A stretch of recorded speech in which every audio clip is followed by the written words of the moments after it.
guys, welcome to Java Review channel. In today's video, I will talk about OOP in Java. So let's get started. Before that, if you are new to our channel, don't hesitate to subscribe and hit the bell button to receive the latest notification. So what is OOP? OOP stands for Object-Oriented Programming. Object-Oriented Programming aims to implement real-world entities like inheritance, hiding, polymorphism, and etc. in programming. The main aim of OOP is to pin together the data and the functions that operate on them so that no other part of the code can access this data except that functions.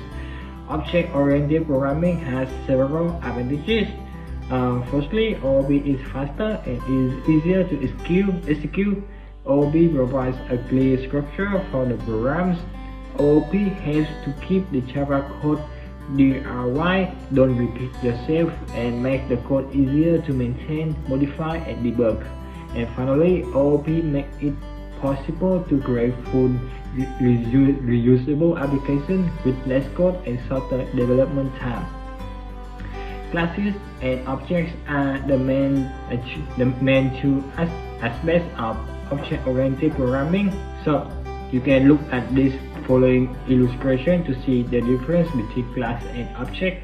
So a class is a template for objects, and an object is an instance of a class. When the individual objects are created, they inherit all the variables and methods from the class. And now I will discuss 4 pillars of OOPs. So the first one is abstraction. Data abstraction is the property by virtue of which only the essential details are displayed to the user. The trivial or the non-essential units are not displayed to the user. For example, a car is viewed as a car rather than its individual components. Data abstraction may also be defined as the process of identifying only the required characteristics of an object, ignoring the irrelevant details. The properties and behaviors of an object differentiate from other objects of similar type and also help in classifying, grouping the objects. Consider a real-life example of a man driving a car. The man only knows what pressing the accelerator will increase the speed of the car or applying brakes will stop the car, but he does not know about how on pressing the accelerator the speed is actually increasing. He doesn't know about the inner mechanism of the car or the implementation of accelerator, brakes, and so on in the car. And this is what abstraction is. In Java, abstraction is achieved by interfaces and abstract classes. You can achieve 100% abstraction using interfaces. Secondly, we have encapsulation. It is defined as the wrapping up of data under a single unit. It is the mechanism that pins together code and the data it manipulates. Another way to think about encapsulation is it is a protective shield that prevents the data from being accessed by the code outside this shield. Technically, in encapsulation, the variables or data of a class is hidden from any other class and can be accessed only through any member function of own class in which they are declared. As in encapsulation, the data in a class is hidden from other classes, so it is also known as data hiding.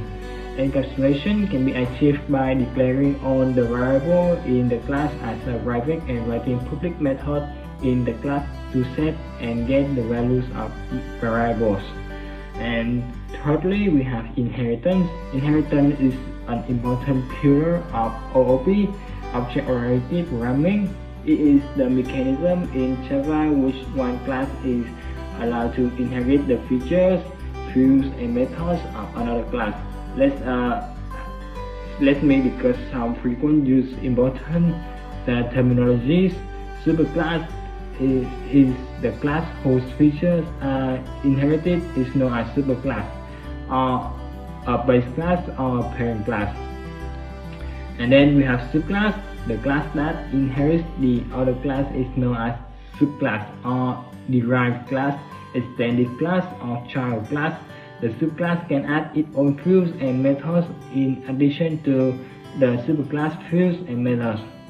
And finally, inheritance supports the concept of preservability. For example, when we want to create a new class and there's already a class that includes some of the code that we want, we can derive our new class from the existing class. By doing this, we are reusing the fields and methods of the existing class. Final pillar is polymorphism. It refers to the ability of OOP programming languages to differentiate between entities with the same name efficiently. This is done by Java with the help of the signature and declaration for these entities. And polymorphism in Java are mainly of two types: overloading and overriding. So let me write some code example for you guys to have an easier understanding about polymorphism. So for example, I want to create a function to add two numbers. So let's call it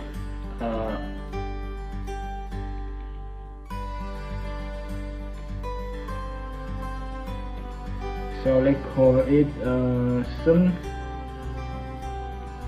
and we take x and y as two parameters. Here it will return x plus y, and then we can overloading it like I want to, for example, I want to have the sum of three numbers, so I will increase the parameter of this function into 3, like x, y, and z here, and it will return x plus y plus yes. Okay, and however, in some cases, the parameters not always an integer. It can be a double value. So I will overriding this method one more time to take two double as a parameter.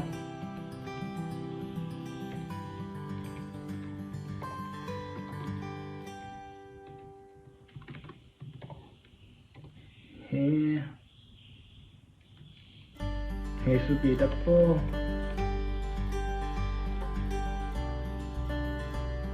So now we have three sum methods here. So I will create some code in main to test these three methods.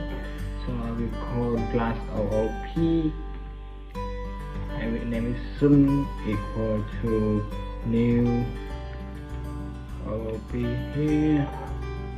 And now I can use these three methods. Let's see, I want to have sum of 5 and 10, and now I will use sum dot sum here 5, 10.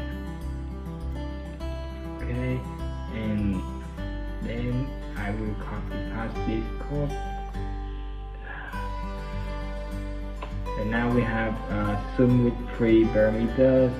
So I want to have sum of 5, 10, and 2. So here I will write number 2, and I want sum of 2 double values. So we write here 5.5 and 8.9. 8.9 here. So let's see our results.